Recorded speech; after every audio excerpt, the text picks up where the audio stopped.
Como eu prometi aos irmãos, e a Betinho aí principalmente, né?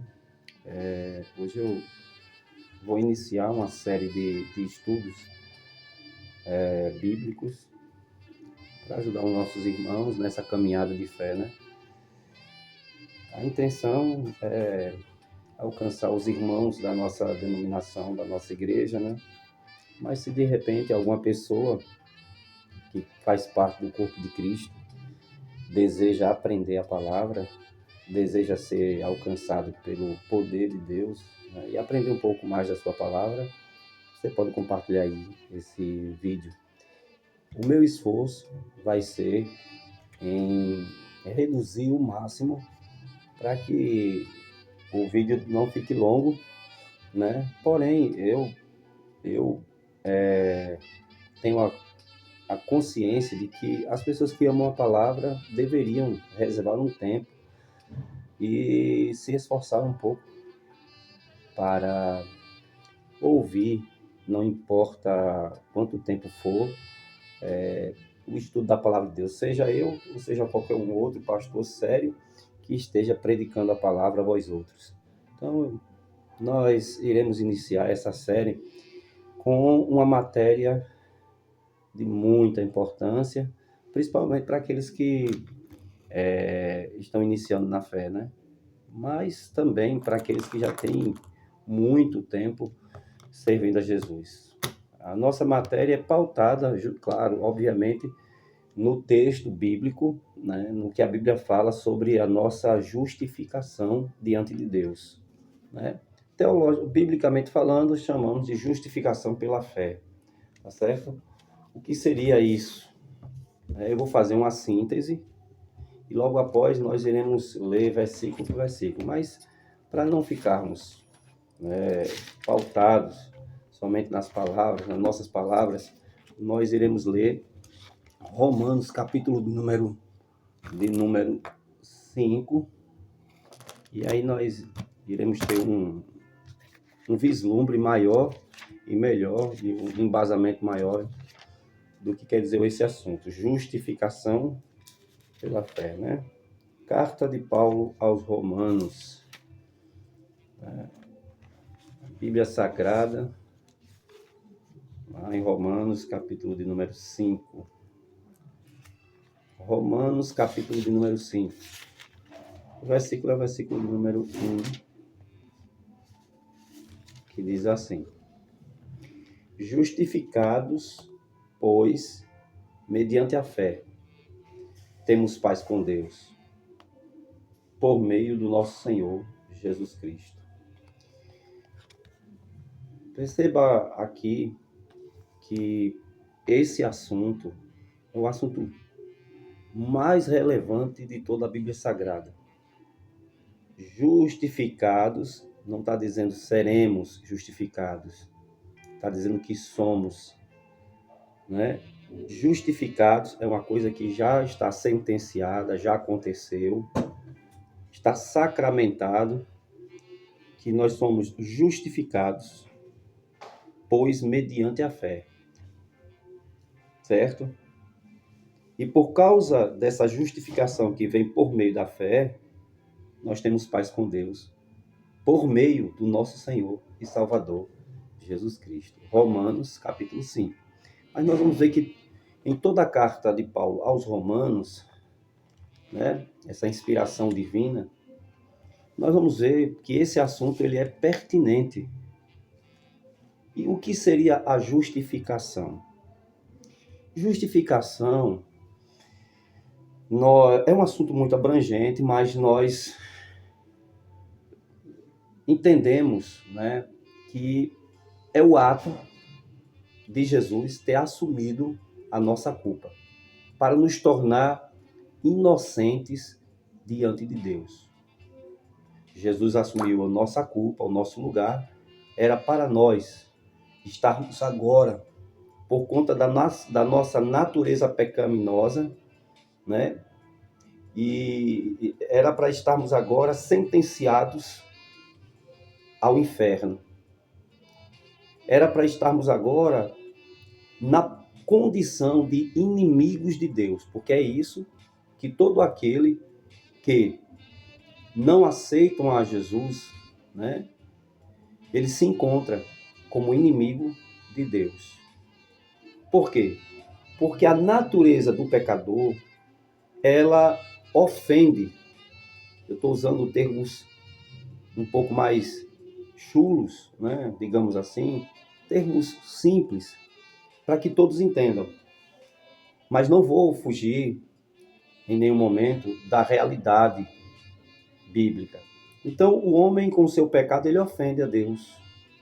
É tão provável que em Gênesis, capítulo 6, o homem estava vivendo na prática do pecado, e aí a Bíblia diz que Deus, ele ficou irado, porque o pecado do homem tinha chegado diante de Deus. E aí, esse homem precisava, Deus resolveu, melhor dizendo, destruir a terra. Mas aí ele encontra um homem justo chamado Noé. Então, perceba bem que o pecado, ele é uma ofensa diante de Deus. Jesus vem e se faz pecador por nós, assume o nosso pecado, a nossa culpa, para nos tornar inocentes diante de Deus. Isso aqui é a base. Isso aqui é o começo dessa matéria. Matéria essa que é bíblica, extremamente bíblica, como nós vimos aqui em Romanos, capítulo 5. Justificados por meio da fé, temos paz, veja aí, paz com Deus, por meio do nosso Senhor e Salvador Jesus Cristo. Então, nós precisamos entender exatamente o que na prática significa a justificação. Mas antes disso, nós vamos fazer um rápido apanhado sobre o livro de Romanos. É de suma importância, né, nós entendermos que toda a carta que foi escrita e todo livro que foi escrito na Bíblia Sagrada, né, eles têm um destinatário. O que quer dizer isso? Eles não foram endereçados a nós. Ninguém escreveu dizendo assim, vou enviar essa carta para os brasileiros. Quando Paulo, inspirado pelo Espírito Santo, os apóstolos, os profetas, escreveram os livros da Bíblia, inspirados pelo Espírito Santo, eles escreveram para um povo daquela época, com mentalidade diferente, um comportamento diferente e uma situação diferente. Quando nós lemos a carta de Romanos, que é a carta que mais fala a respeito dessa justificação pela fé, logo nós entendemos que é a carta mais teológica de toda a Bíblia Sagrada. Paulo escreve para um povo específico. Quem seria esse povo?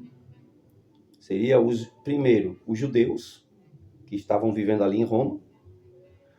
Os prosélitos, o que seriam os prosélitos? Pessoas que não tinham nascido judeus, mas não abandonavam o judaísmo.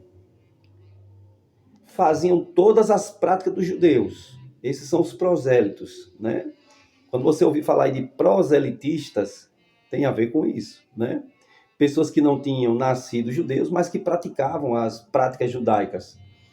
Então, Paulo vai escrever para esse povo, né? E em terceiro, Paulo está escrevendo para aqueles cidadãos que, independente de serem romanos, judeus, eles eram tementes a Deus. É aqueles que não abandonaram o convívio social, não abandonavam a família.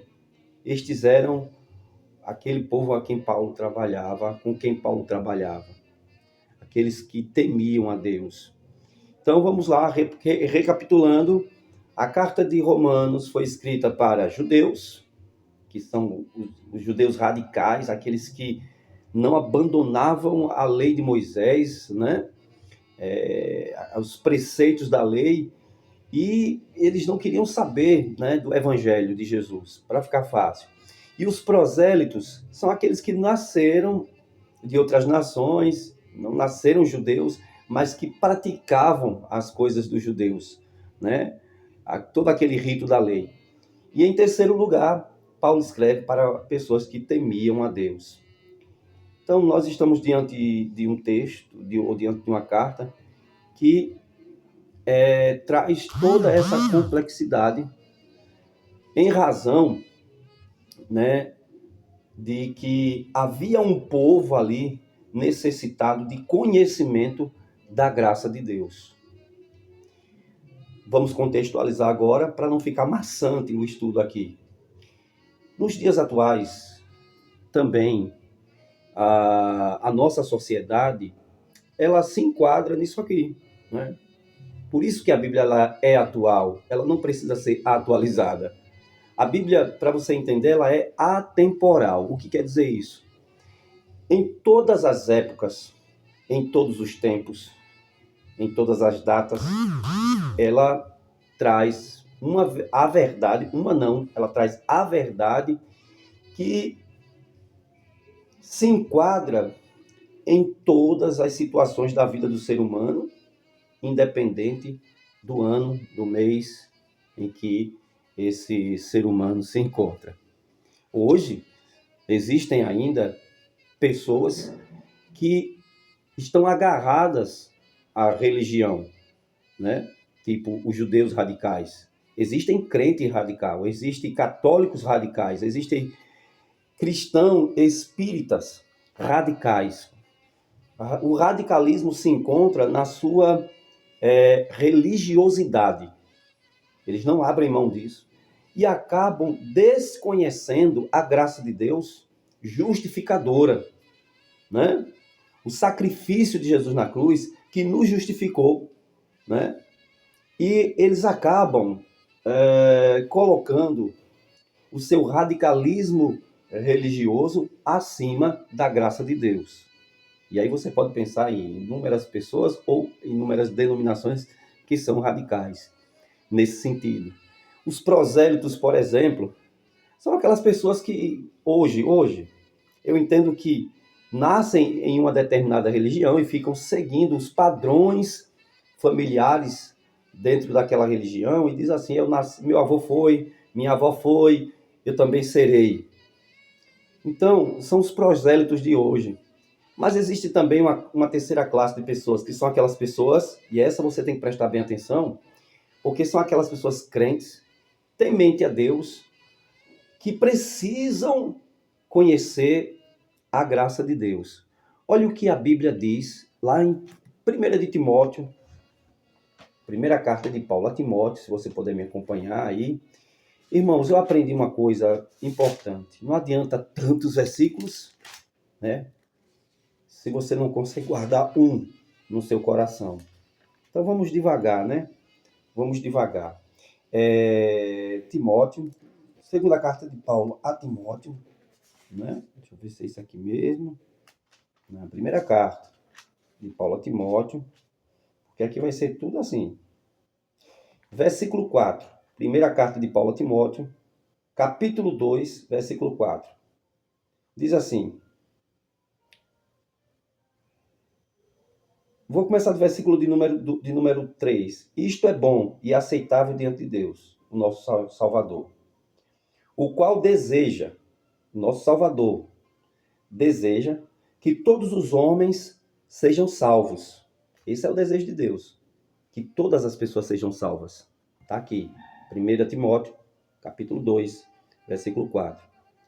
E cheguem ao pleno conhecimento da verdade. Sejam salvos e cheguem ao pleno conhecimento da verdade. Essa é a vontade de Deus. É aí onde entra a questão, né, entre calvinismo e armenianismo. Calvinistas dizem que Deus já tem um grupo específico de pessoas salvas, mas aqui está dizendo que Deus quer que o desejo dele não significa dizer que esse desejo vai se cumprir na íntegra, porque existe o livre-arbítrio, o qual Deus respeita. Assim nós cremos, né? Então, desejo que todos os homens sejam salvos. Mas o que eu quero que você grave é isso aqui.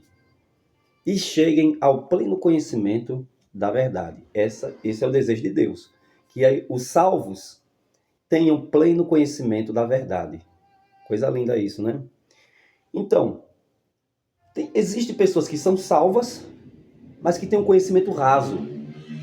E por terem um conhecimento raso, elas sofrem religiosamente. Elas confundem as coisas. Por exemplo, nós vamos tocar muito nesse assunto aqui, né?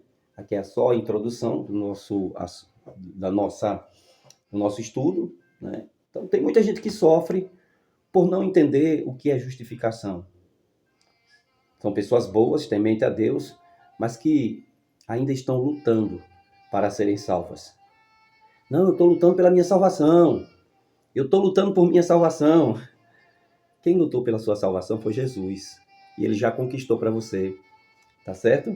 Você não precisa mais lutar pela sua salvação. Você tem que lutar pela sua santificação.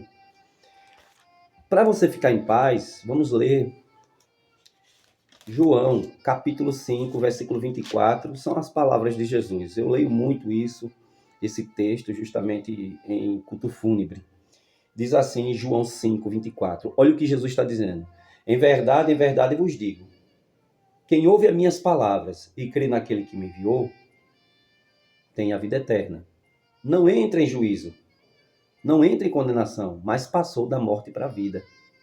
Aquele que ouve as minhas palavras tem a vida eterna. Não entrará em condenação, mas passou. Não vai passar não, ele já passou.